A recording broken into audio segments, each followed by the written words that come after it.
My dear friends, I must be honest with you. Today, I would have preferred not to be here to preach to you.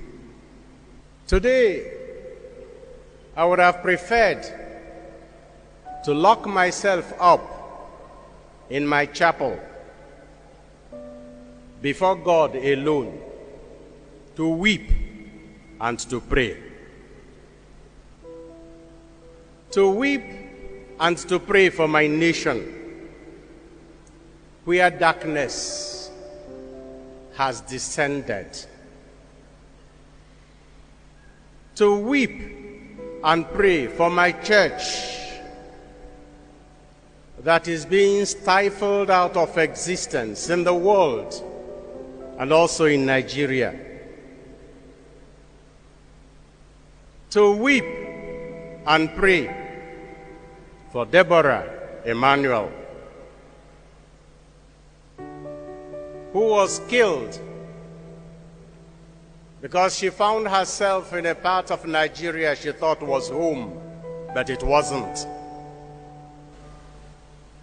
To weep and to pray for my brother and friend,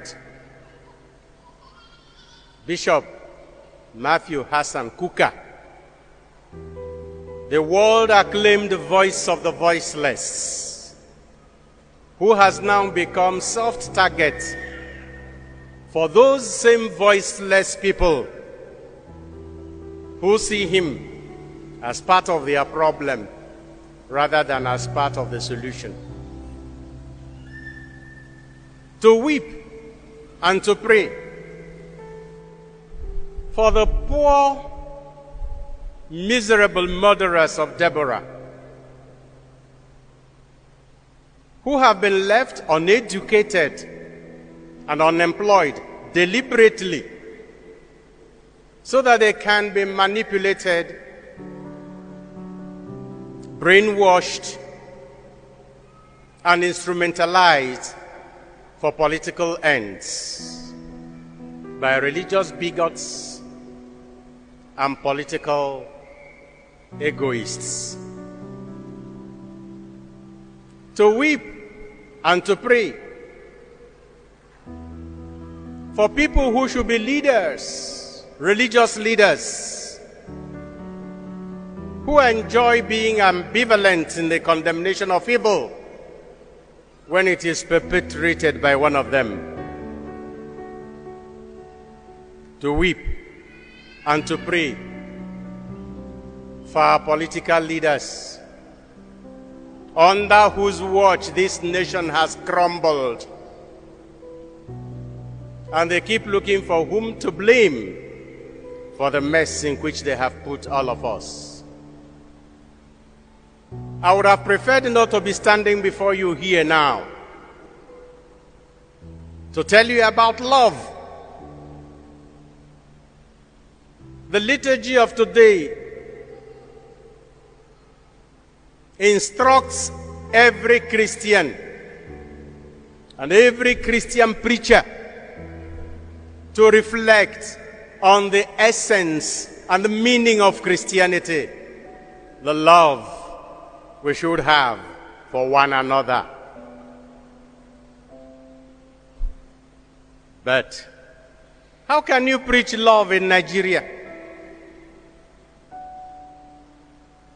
How can you preach love in a country where violence has become a rule, where hatred and intolerance have become norms rather than exception, where corruption has become a culture and a tradition, where impunity has become law, where the government feels so helpless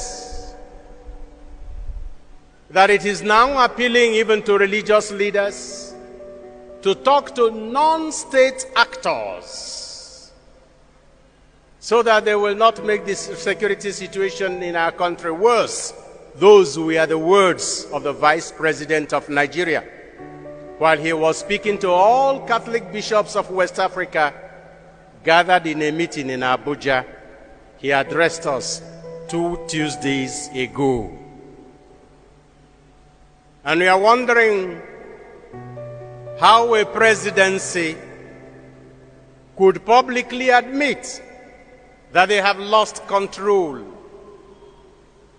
that they have left the ground so free and the country so lawless and so stateless that non-state actors now take over the entire country, not only in Sokoto and Kaduna and on the highway between Kaduna and Abuja, or between Abuja and Lokoja and Nsukka, but throughout the country. How can you preach love in Nigeria? In a country where those who want to follow the rule of law are regarded by the rest as weak.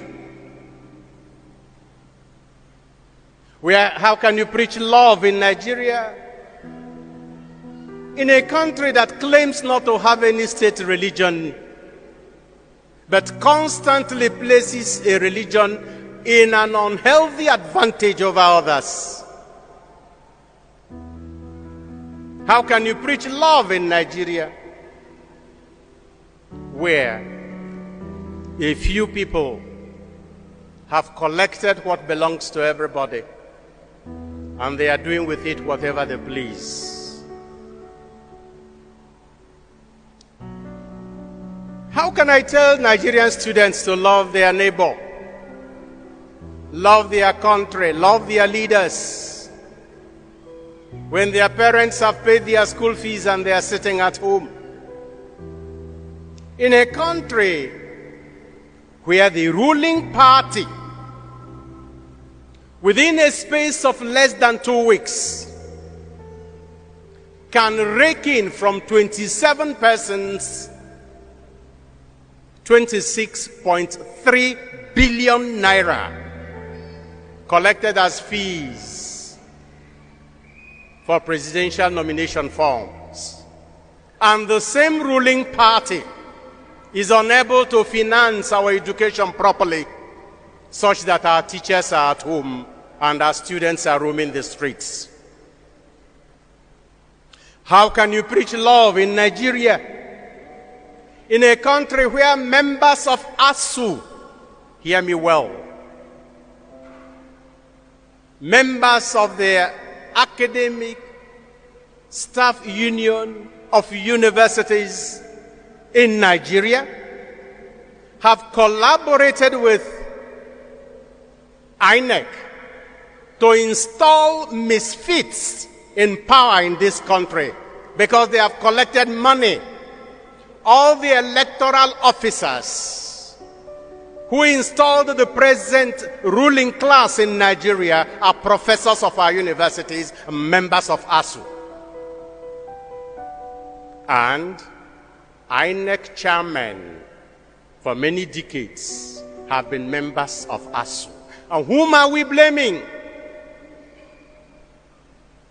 How can you preach love in Nigeria,